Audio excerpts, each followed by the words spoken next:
आंतरिक शरीर। अस्तित्व ही आपका गहनतम स्वरूप है। आपने पहले शरीर के भीतर गहरी जड़ें जमाने या उसमें वास करने के महत्व के बारे में बात की थी। क्या आप समझा सकते हैं कि आपका इससे क्या मतलब था?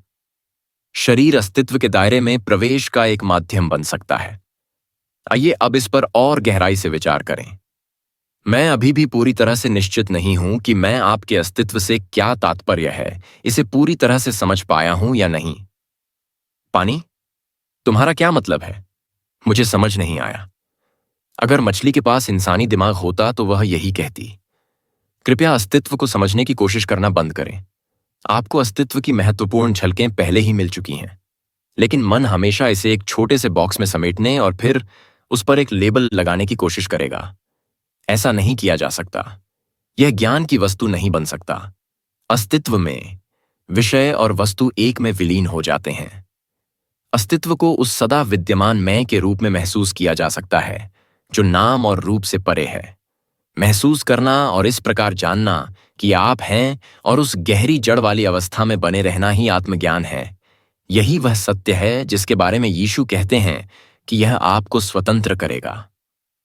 किस चीज से मुक्त? इस भ्रम से मुक्त हो जाओ कि तुम अपने भौतिक शरीर से अधिक कुछ नहीं हो और आपका मन। यह स्वयं का भ्रम, जैसा कि बुद्ध इसे कहते हैं, मूल त्रुटि है। उस भ्रम के अपरिहार्य परिणाम के रूप में इसके अनगिनत भेसों में भय से मुक्त। वह भय जो आपको निरंतर पीड़ा देता है जब तक कि आप अपने आत्मबोध को इस क्षण भंगुर और कमजोर रूप से प्राप्त करते हैं। और पाप से मुक्त, जो वह पीड़ा है जो आप अनजाने में खुद पर और दूसरों पर तब तक डालते हैं जब तक कि यह भ्रामक आत्मबोध आपके सोचने, कहने और करने को नियंत्रित करता है। शब्दों से परे देखें। मुझे पाप शब्द पसंद नहीं है। इसका मतलब है कि मुझ पर मुकदमा चलाया जा रहा है और मुझे दोषी पाया जा रहा है। मैं इसे समझ सकता हूं। सदियों से पाप जैसे शब्दों के इर्द गिर्द कई गलत विचार और व्याख्याएं जमा हो गई हैं। अज्ञानता, गलतफहमी या नियंत्रण की इच्छा के कारण। लेकिन उनमें सत्य का एक आवश्यक सार निहित है। यदि आप ऐसी व्याख्याओं से परे देखने में असमर्थ हैं और इसलिए उस वास्तविकता को नहीं पहचान सकते हैं जिसकी ओर शब्द इंगित करता है, तो उसका उपयोग न करें। शब्दों के स्तर पर अटके न रहें। एक शब्द किसी लक्ष्य तक पहुंचने के साधन से अधिक कुछ नहीं है। यह एक अमूर्तता है। एक संकेत स्तंभ की तरह ही यह अपने से परे की ओर संकेत करता है। शहद शब्द शहद नहीं है। आप जब तक चाहें शहद के बारे में अध्ययन और बात कर सकते हैं, लेकिन जब तक आप इसका स्वाद नहीं चखेंगे तब तक आप वास्तव में इसे नहीं जान पाएंगे। इसका स्वाद चखने के बाद यह शब्द आपके लिए कम महत्वपूर्ण हो जाता है। आप इससे और अधिक आसक्त नहीं होंगे। इसी तरह आप अपने जीवन के बाकी समय में लगातार ईश्वर के बारे में बात या विचार कर सकते हैं, लेकिन क्या इसका मतलब यह है कि आप उस वास्तविकता को जानते हैं या उसकी झलक भी देख चुके हैं जिसकी ओर शब्द इंगित करता है? यह वास्तव में एक संकेत स्तंभ, एक मानसिक मूर्ति के प्रति जुनूनी लगाव से अधिक कुछ नहीं है। इसका उल्टा भी लागू होता है। अगर किसी भी कारण से आपको शहद शब्द पसंद नहीं है, तो हो सकता है कि आप इसे कभी भी चखने से बचें। अगर आपको शहद से सख्त नफरत है, शब्द ईश्वर, जो कि आसक्ति का एक नकारात्मक रूप है, आप न केवल शब्द को बल्कि उस वास्तविकता को भी नकार रहे होंगे जिसकी ओर यह इशारा करता है। आप खुद को उस वास्तविकता का अनुभव करने की संभावना से दूर कर रहे होंगे। यह सब जाहिर है आपके मन के साथ पहचाने जाने से आंतरिक रूप से जुड़ा हुआ है। इसलिए अगर कोई शब्द अब आपके लिए काम नहीं करता है तो उसे छोड़ दें और उसकी जगह कोई ऐसा शब्द इस्तेमाल करें जो काम करता हो। अगर आपको पाप शब्द पसंद नहीं है तो उसे बेहोशी या पागलपन कहें। इससे आप पाप जैसे लंबे समय से गलत इस्तेमाल किए जाने वाले शब्द की तुलना में सच्चाई, शब्द के पीछे की वास्तविकता के ज्यादा करीब पहुंच सकते हैं और अपराध बोध के लिए बहुत कम जगह बचती है। मुझे भी ये शब्द पसंद नहीं है। इनका मतलब है कि मुझ में कुछ गड़बड़ है, मुझे आंका जा रहा है। बेशक आपके साथ कुछ गलत है और आपको आंका नहीं जा रहा है। मेरा उद्देश्य आपको व्यक्तिगत रूप से ठेस पहुंचाना नहीं है, लेकिन क्या आप उस मानव जाति से संबंधित नहीं हैं जिसने अकेले 20वीं सदी में अपनी ही प्रजाति के लाखों सदस्यों की हत्या की है? संगति से आपका तात्पर्य अपराध बोध से है? यह अपराध बोध का सवाल नहीं है, लेकिन जब तक आप अहंकारी मन द्वारा संचालित होते हैं, तब तक आप सामूहिक पागलपन का हिस्सा हैं। शायद आपने अहंकारी मन द्वारा प्रभुत्व की स्थिति में मानवीय स्थिति को बहुत गहराई से नहीं देखा है। अपनी आंखें खोलें और भय, निराशा, लालच और हिंसा को देखें जो सर्वव्यापी हैं। अकल्पनीय पैमाने पर जघन्य क्रूरता और पीड़ा को देखें। मनुष्यों ने एक दूसरे पर और साथ ही ग्रह पर अन्य जीवन रूपों पर भी अत्याचार किए हैं और करते रहेंगे। आपको निंदा करने की आवश्यकता नहीं है, बस निरीक्षण करें। यह पाप है, यह पागलपन है, यह बेहोशी है। सबसे बढ़कर अपने मन का निरीक्षण करना न भूलें। पागलपन की जड़ को वहीं खोजें। Time is money.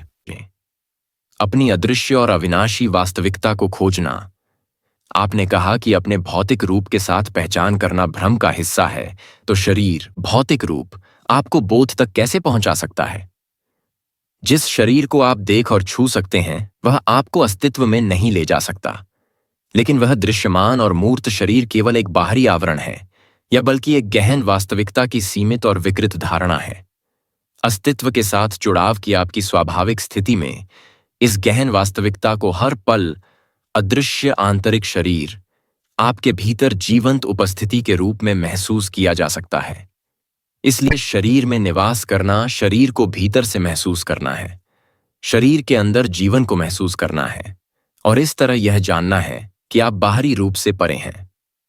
लेकिन यह केवल एक आंतरिक यात्रा की शुरुआत है जो आपको और भी गहराई से महान शांति और स्थिरता के दायरे में ले जाएगी, साथ ही महान शक्ति और जीवंत जीवन भी।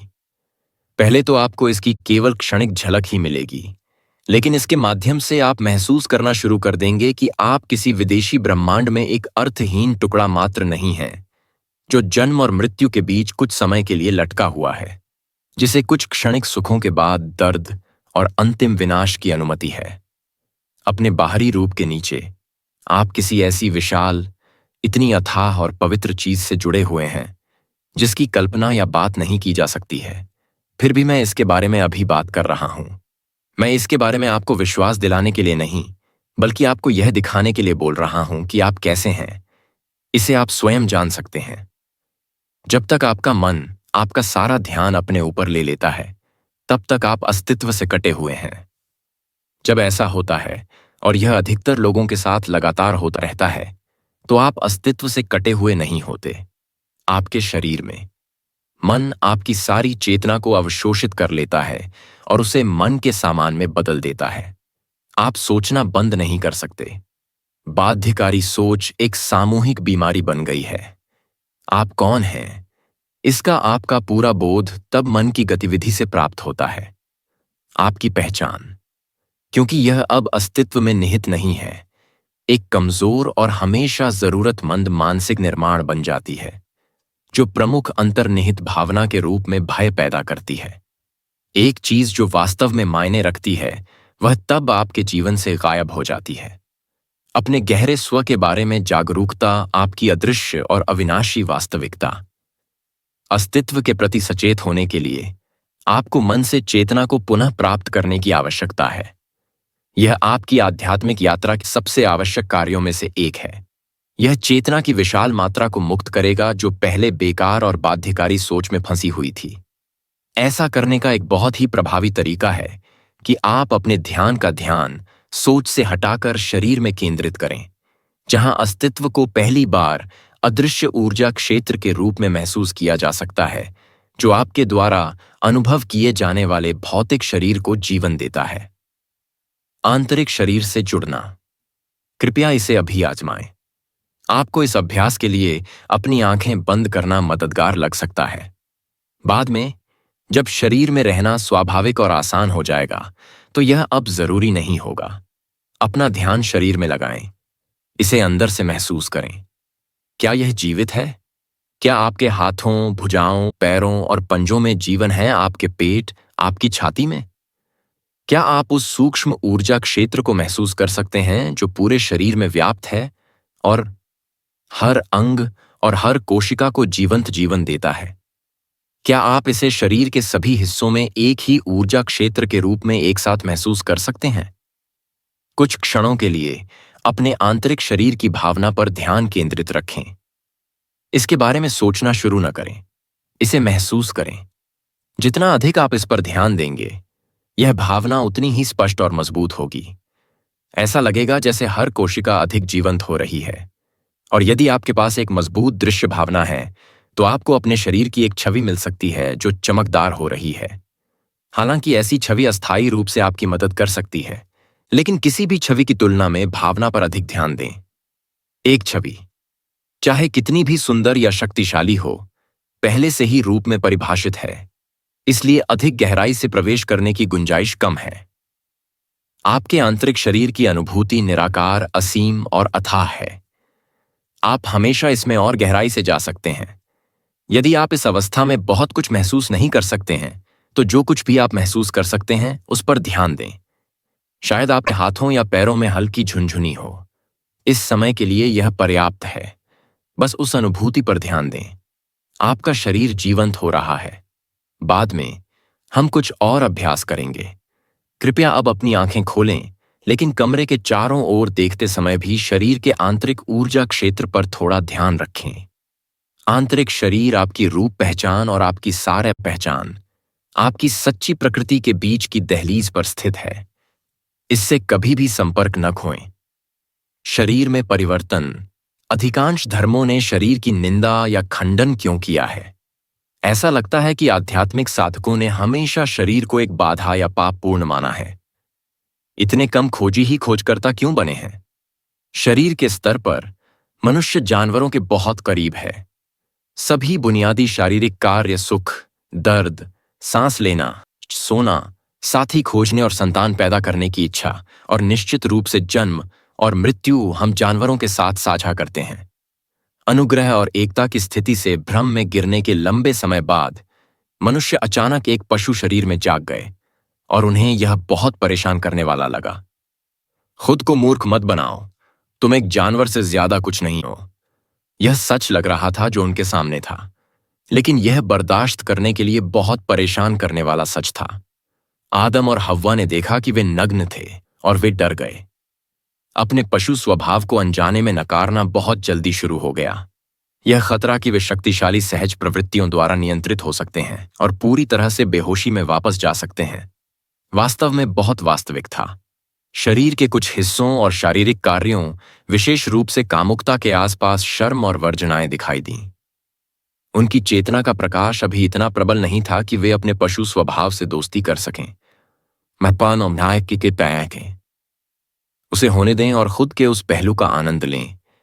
उसके भीतर छिपे दिव्य को खोजने के लिए उसमें गहराई से उतरना तो दूर की बात है, भ्रम के भीतर की वास्तविकता को भी। इसलिए उन्होंने वही किया जो उन्हें करना था। उन्होंने अपने शरीर से खुद को अलग करना शुरू कर दिया। अब वे खुद को एक शरीर के रूप में देखते थे, न कि केवल शरीर होने के रूप में। जब धर्मों का उदय हुआ तो यह अलगाव और भी अधिक स्पष्ट हो गया, क्योंकि आप अपना शरीर नहीं हैं, विश्वास था। पूर्व और पश्चिम में अनगिनत लोगों ने सदियों से शरीर को नकार कर ईश्वर से मोक्ष या ज्ञान प्राप्त करने की कोशिश की है। इसने इंद्रिय सुखों और विशेष रूप से कामुकता, उपवास और अन्य तपस्वी प्रथाओं के इनकार का रूप ले लिया। उन्होंने शरीर को कमजोर करने या दंडित करने के प्रयास में शरीर पर दर्द भी डाला, क्योंकि वे इसे पाप मानते थे। ईसाई धर्म में इसे शरीर का दमन कहा जाता था। अन्य लोगों ने ट्रांस अवस्था में प्रवेश करके या शरीर से बाहर के अनुभवों की तलाश करके शरीर से बचने की कोशिश की। कई लोग अभी भी ऐसा करते हैं। यहां तक कि बुद्ध के बारे में कहा जाता है कि उन्होंने 6 साल तक उपवास और तप के चरम रूपों के माध्यम से शरीर को नकारने का अभ्यास किया था, लेकिन उन्होंने ऐसा नहीं किया। जब तक उन्होंने यह अभ्यास नहीं छोड़ दिया, तब तक उन्हें आत्मज्ञान प्राप्त नहीं हुआ।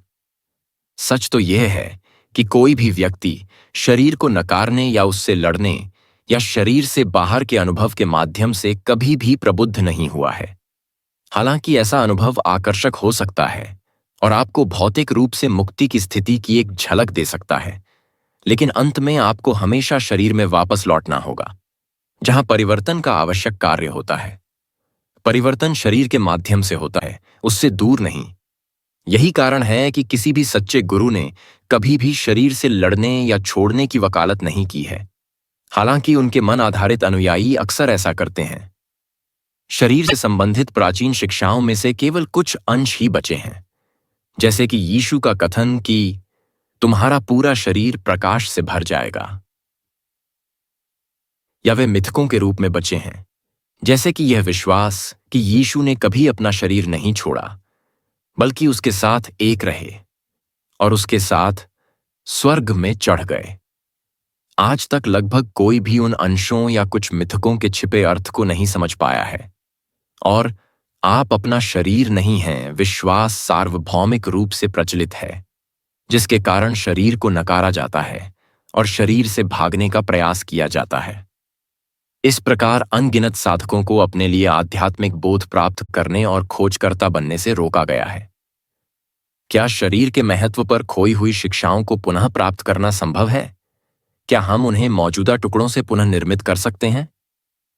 इसकी कोई जरूरत नहीं है। सभी आध्यात्मिक शिक्षाएं एक ही स्रोत से निकलती हैं। इस अर्थ में हमेशा से एक ही गुरु रहा है, जो कई अलग अलग रूपों में प्रकट होता है। मैं वह गुरु हूं और आप भी। एक बार जब आप भीतर के स्रोत तक पहुंचने में सक्षम हैं, और उस तक पहुंचने का रास्ता आंतरिक शरीर से होकर जाता है। हालांकि सभी आध्यात्मिक शिक्षाएं एक ही स्रोत से निकलती हैं, लेकिन एक बार जब वे मौखिक रूप में आ जाती हैं और लिखी जाती हैं, तो वे स्पष्ट रूप से शब्दों के संग्रह से ज्यादा कुछ नहीं होती हैं, और एक शब्द एक संकेत स्तंभ के अलावा कुछ नहीं होता है, जैसा कि हमने पहले बात की थी। ऐसी सभी शिक्षाएं स्रोत की ओर वापस जाने का रास्ता दिखाने वाले संकेत स्तंभ हैं। मैंने पहले ही आपके शरीर के भीतर छिपे सत्य के बारे में बात की है, लेकिन मैं आपके लिए गुरुओं की खोई हुई शिक्षाओं को फिर से संक्षेप में प्रस्तुत करूंगा। इसलिए यहां एक और संकेत है। कृपया पढ़ते या सुनते समय अपने आंतरिक शरीर को महसूस करने का प्रयास करें। शरीर पर उपदेश। आप जिसे शरीर नामक एक सघन भौतिक संरचना के रूप में देखते हैं, जो रोग, बुढ़ापे और मृत्यु के अधीन है, वह अंततः वास्तविक नहीं है। आप नहीं हैं। यह आपकी आवश्यक वास्तविकता की गलत धारणा है, जो जन्म और मृत्यु से परे है, और यह आपके मन की सीमाओं के कारण है, जो अस्तित्व से संपर्क खो चुका है। शरीर को अलगाव में अपने भ्रामक विश्वास के प्रमाण के रूप में और अपने डर की स्थिति को सही ठहराने के लिए बनाता है। लेकिन शरीर से दूर मत होइए, क्योंकि उस अस्थायित्व और मृत्यु के प्रतीक के भीतर, जिसे आप अपने मन की भ्रामक रचना के रूप में देखते हैं, आपकी आवश्यक और अमर वास्तविकता की महिमा छिपी हुई है। सत्य की खोज में अपना ध्यान कहीं और न लगाएं, क्योंकि यह आपके शरीर के अलावा कहीं और नहीं पाया जा सकता है। शरीर के खिलाफ मत लड़ो, क्योंकि ऐसा करने से तुम अपनी वास्तविकता के खिलाफ लड़ रहे हो। तुम अपना शरीर हो। जिस शरीर को तुम देख और छू सकते हो, वह केवल एक पतला भ्रामक पर्दा है। इसके नीचे अदृश्य आंतरिक शरीर है, जो अस्तित्व में प्रवेश करने का द्वार है, अव्यक्त जीवन में प्रवेश करने का द्वार है। आंतरिक शरीर के माध्यम से तुम अविभाज्य रूप से जुड़े हुए हो। इस अव्यक्त एक जीवन के प्रति जन्महीन, मृत्युहीन, शाश्वत रूप से विद्यमान आंतरिक शरीर के माध्यम से आप हमेशा के लिए ईश्वर के साथ एक हो जाते हैं। अपने अंदर गहरी जड़ें जमाओ। कुंजी यह है कि आप अपने आंतरिक शरीर के साथ स्थायी जुड़ाव की स्थिति में रहें, इसे हर समय महसूस करें। यह आपके जीवन को तेजी से गहरा और रूपांतरित करेगा। आप जितनी अधिक चेतना को आंतरिक शरीर में निर्देशित करेंगे, इसकी कंपन आवृत्ति उतनी ही अधिक होगी। ठीक वैसे ही जैसे एक प्रकाश जो डिमर स्विच को चालू करने पर अधिक चमकीला हो जाता है, और इस प्रकार बिजली का प्रवाह बढ़ जाता है। इस उच्च ऊर्जा स्तर पर नकारात्मकता अल असिस्टेंट के साथ सारांशित करें। इसे हर समय महसूस करें। यह आपके जीवन को तेजी से गहरा और रूपांतरित करेगा। आप जितनी ज्यादा चेतना को आंतरिक शरीर में निर्देशित करेंगे, उसकी कंपन आवृत्ति उतनी ही अधिक होगी। ठीक वैसे ही जैसे कि एक प्रकाश जो डिमर स्विच को चालू करने पर और अधिक चमकीला हो जाता है, और इस तरह बिजली का प्रवाह बढ़ जाता है। इस उच्च ऊर्जा स्तर पर नकारात्मकता अब आपको प्रभावित नहीं कर सकती है, और आप नई परिस्थितियों को आकर्षित करते हैं जो इस उच्च आवृत्ति को दर्शाती हैं। अगर आप अपना ध्यान जितना संभव हो सके शरीर पर ही केंद्रित रखेंगे तो आप अभी में स्थिर रहेंगे। आप खुद को बाहरी दुनिया में नहीं खोएंगे और आप खुद को अपने मन में भी नहीं खोएंगे। विचार और भावनाएं, भय और इच्छाएं कुछ हद तक अभी भी मौजूद हो सकती हैं, लेकिन वे आपको अपने वश में नहीं कर पाएंगी। कृपया जांचें कि इस समय आपका ध्यान कहाँ है। आप मेरी बात सुन रहे हैं या आप किसी पुस्तक में ये शब्द पढ़ रहे हैं? आपका ध्यान इसी पर केंद्रित है। आप अपने आसपास के वातावरण, अन्य लोगों इत्यादि के बारे में भी परिधीय रूप से जागरूक हैं। इसके अलावा आप जो सुन रहे हैं या पढ़ रहे हैं उसके इर्द गिर्द कुछ मानसिक गतिविधि हो सकती है, कुछ मानसिक टिप्पणी हो सकती है। फिर भी आपका सारा ध्यान इस पर केंद्रित होने की कोई आवश्यकता नहीं है। देखें कि क्या आप उसी समय अपने आंतरिक शरीर के संपर्क में रह सकते हैं। अपना कुछ ध्यान भीतर ही रखें, इसे बाहर न जाने दें। अपने पूरे शरीर को भीतर से महसूस करें, ऊर्जा के एक क्षेत्र के रूप में। यह लगभग ऐसा है मानो आप अपने पूरे शरीर से सुन रहे हैं या पढ़ रहे हैं। इसे अपने दिनों में अपना अभ्यास बना लें और आने वाले सप्ताह अपना सारा ध्यान मन और बाहरी दुनिया पर न लगाएं। आप जो कर रहे हैं उस पर पूरा ध्यान दें, लेकिन जब भी संभव हो आंतरिक शरीर को भी महसूस करें। अपने भीतर ही स्थिर रहें। फिर देखें कि इससे आपकी चेतना की स्थिति और आप जो कर रहे हैं उसकी गुणवत्ता में किस तरह का बदलाव आता है। जब भी आप प्रतीक्षा कर रहे हों, चाहे वह कहीं भी हो, उस समय का उपयोग आंतरिक शरीर को महसूस करने के लिए करें। इस तरह ट्रैफिक जाम और लाइनअप बहुत मजेदार हो जाते हैं।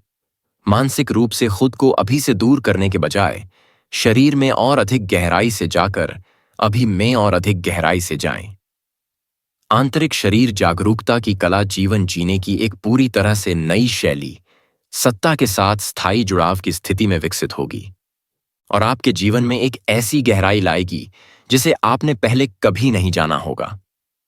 जब आप अपने शरीर के भीतर गहराई से जमे होते हैं तो अपने मन के पर्यवेक्षक के रूप में मौजूद रहना आसान होता है। चाहे बाहर कुछ भी हो, अब कुछ भी आपको हिला नहीं सकता।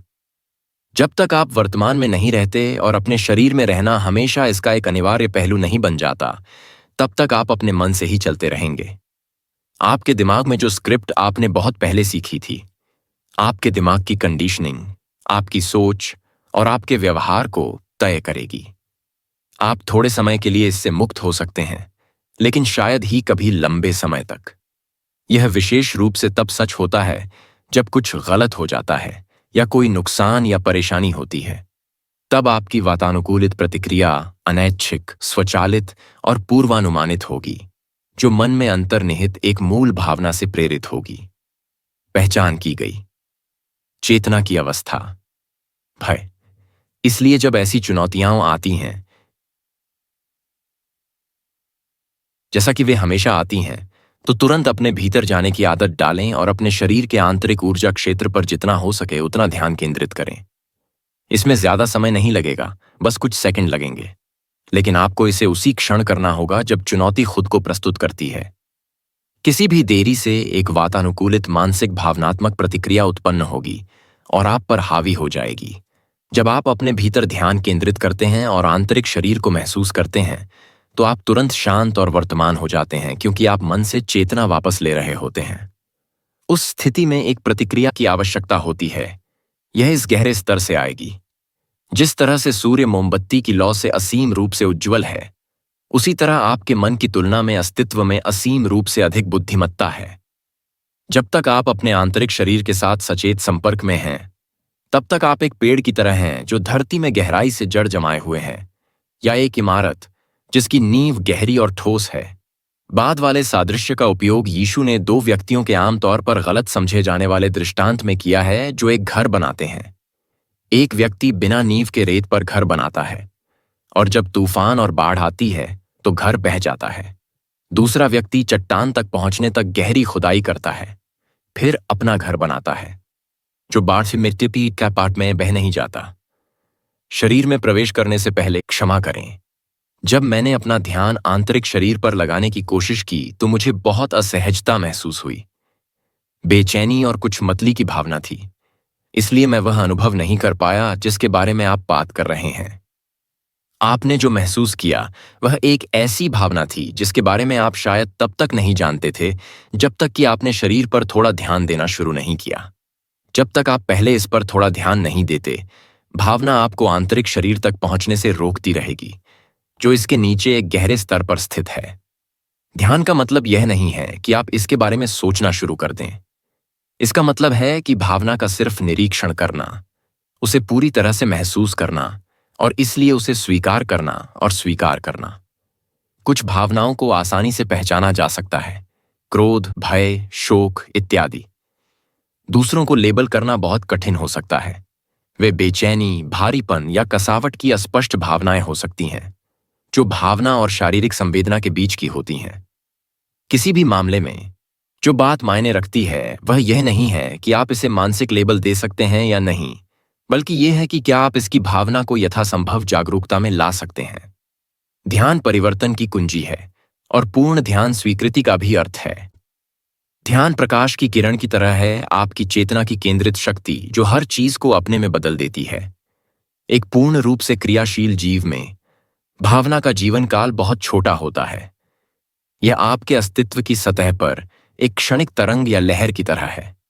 हालांकि उसीटे आप अपने शरीर में नहीं होते हैं, तो एक भावना आपके अंदर कई दिनों या हफ्तों तक जीवित रह सकती है या समान आवृत्ति की अन्य भावनाओं के साथ मिल सकती है जो दर्द शरीर में विलीन हो जाती हैं। एक परजीवी जो आपके अंदर सालों तक रह सकता है, आपकी ऊर्जा को खा सकता है, शारीरिक बीमारी का कारण बन सकता है और आपके जीवन को दुखी बना सकता है। अध्याय 2 देखें। इसलिए अपना ध्यान भावना को महसूस करने पर लगाएं और जांचें कि क्या आपका मन किसी शिकायत के पैटर्न जैसे कि दोष, आत्मदया या आक्रोश को पकड़ रहा है जो भावना को बढ़ावा दे रहा है। अगर ऐसा है तो इसका मतलब है कि आपने माफ नहीं किया है। क्षमा न करना अक्सर दूसरे व्यक्ति या खुद के प्रति होता है, लेकिन यह किसी भी स्थिति या स्थिति के प्रति भी हो सकता है जो अतीत, वर्तमान या भविष्य में हो, जिसे आपका मन स्वीकार करने से इनकार करता है। हाँ, भविष्य के संबंध में भी क्षमा न करना हो सकता है। यह अनिश्चितता को स्वीकार करने से मन का इनकार है, यह स्वीकार करने से कि भविष्य अंततः यह उसके नियंत्रण से बाहर है।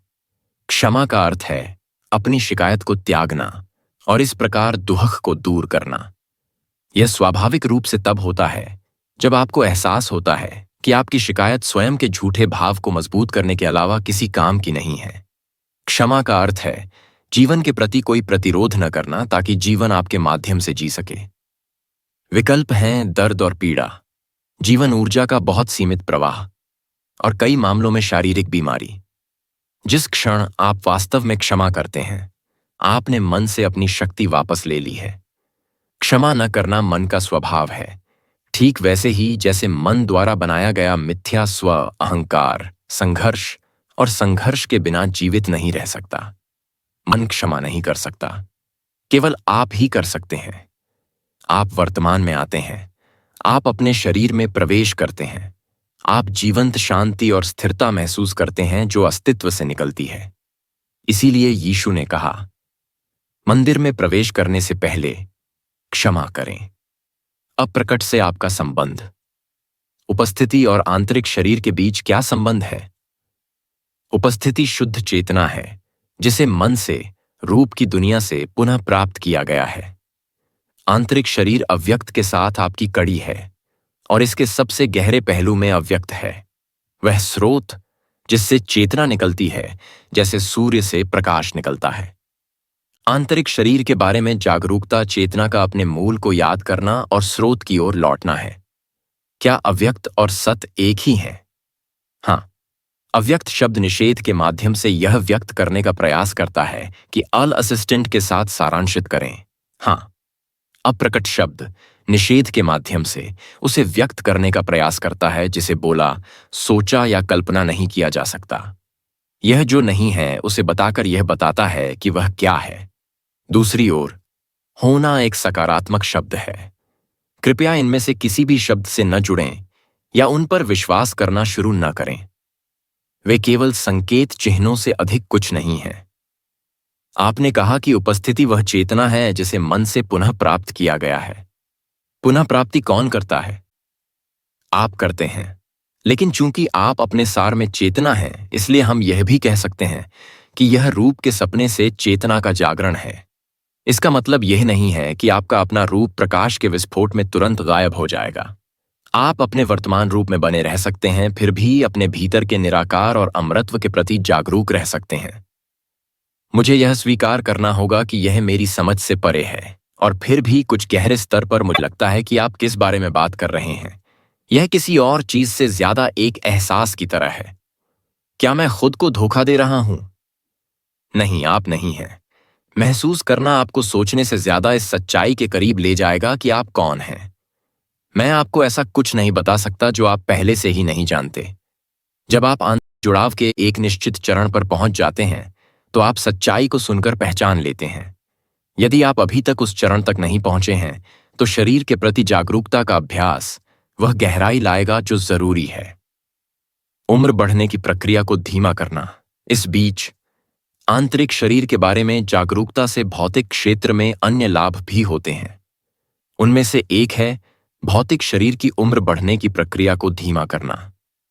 जबकि बाहरी शरीर सामान्य रूप से काफी जल्दी बूढ़ा और मुरझाने लगता है, आंतरिक शरीर समय के साथ नहीं बदलता है, सिवाय इसके कि आप इसे अधिक गहराई से महसूस कर सकते हैं और अधिक पूर्ण रूप से बन सकते हैं।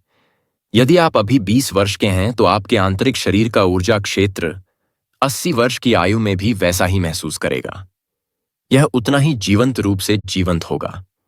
जैसे ही आपकी आदतन स्थिति शरीर से बाहर और अपने मन में फंसे होने से बदलकर शरीर के अंदर और अभी में मौजूद होने लगती है, आपका भौतिक शरीर हल्का, स्पष्ट और अधिक जीवंत महसूस करेगा।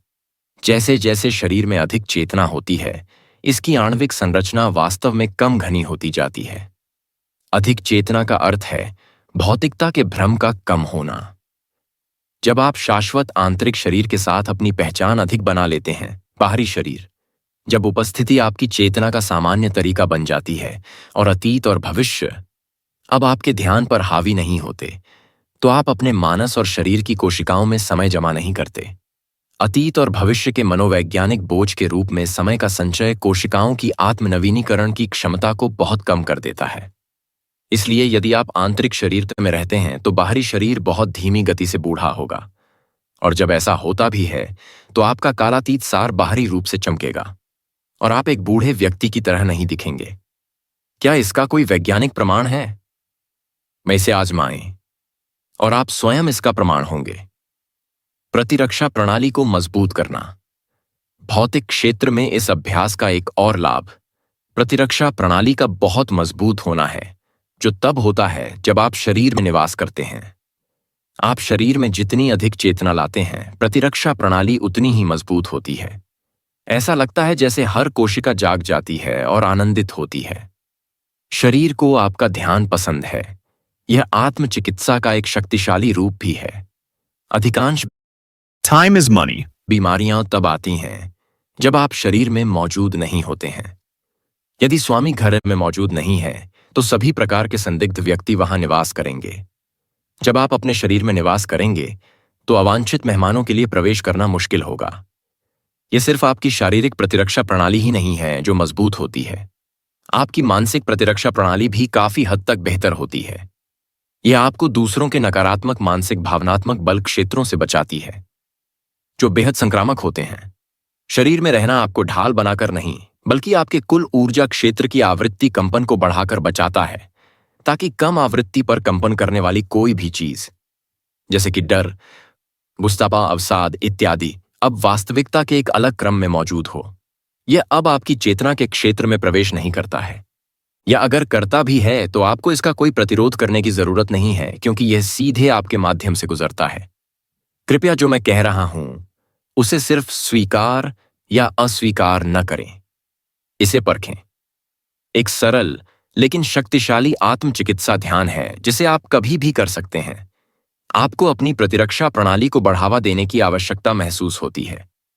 यह विशेष रूप से तब प्रभावी होता है जब आप किसी बीमारी के पहले लक्षण महसूस करते हैं, लेकिन यह उन बीमारियों के साथ भी काम करता है जो पहले से ही जड़ जमा चुकी हैं, यदि आप इसे लगातार अंतराल पर और गहन ध्यान के साथ उपयोग करते हैं। यह किसी भी प्रकार की नकारात्मकता द्वारा आपके ऊर्जा क्षेत्र में किसी भी व्यवधान का प्रतिकार भी करेगा। हालांकि यह शरीर में रहने के पल पल के अभ्यास का विकल्प नहीं है, अन्यथा इसका प्रभाव केवल अस्थायी होगा। यहां यह है, जब आप कुछ मिनटों के लिए खाली हों और खास तौर पर रात को सोने से पहले और सुबह उठने से पहले अपने शरीर को चेतना से भर दें। अपनी आंखें बंद करें, अपनी पीठ के बल लेट जाएं। अपने शरीर के अलग अलग हिस्सों पर ध्यान केंद्रित करने के लिए चुनें। हाथ, पैर, बाहें, पैर, पेट, छाती, सिर इत्यादि। उन हिस्सों के अंदर जीवन ऊर्जा को जितना हो सके उतनी तीव्रता से महसूस करें। हर हिस्से के साथ 15 सेकंड या उससे ज्यादा समय तक रहें। फिर अपने ध्यान को शरीर में लहर की तरह कुछ बार पैरों से सिर तक और फिर वापस आने दें।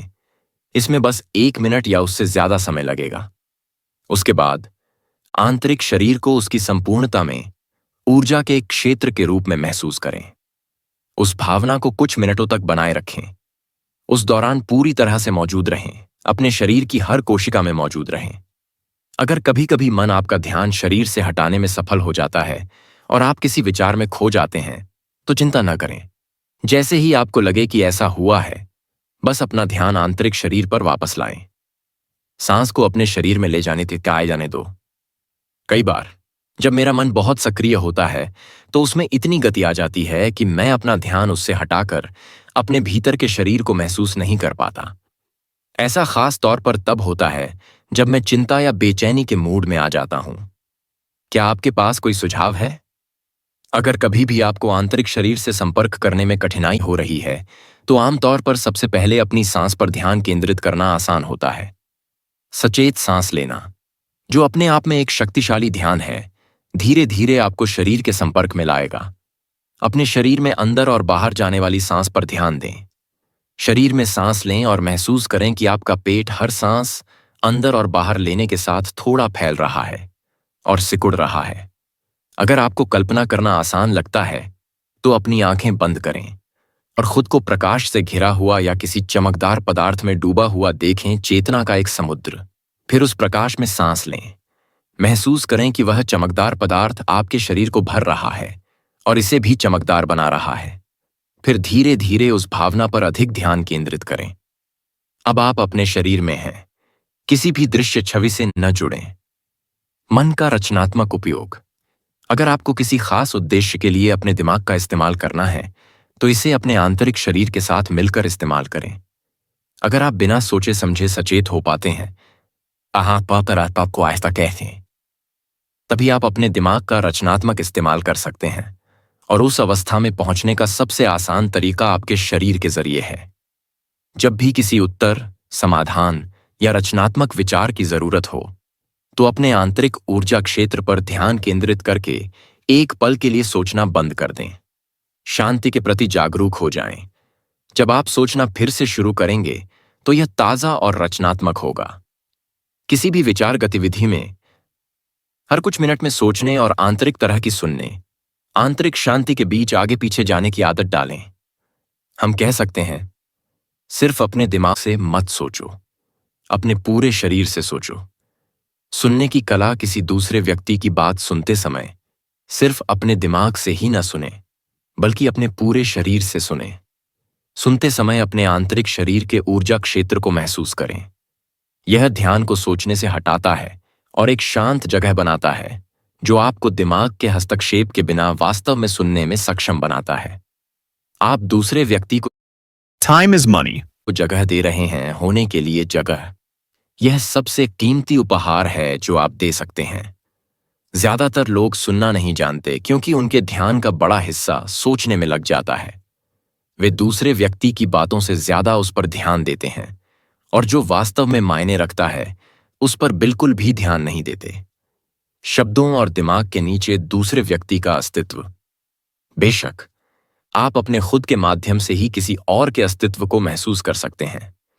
यह एकता के एहसास की शुरुआत है, जो कि भगवान है। अस्तित्व के सबसे गहरे स्तर पर आप जो कुछ भी है उसके साथ एक हैं। ज्यादातर मानवीय रिश्ते मुख्य रूप से एक दूसरे के साथ बातचीत करने वाले दिमागों से बने होते हैं। न कि इंसानों के संवाद करने या एक दूसरे से जुड़ने से।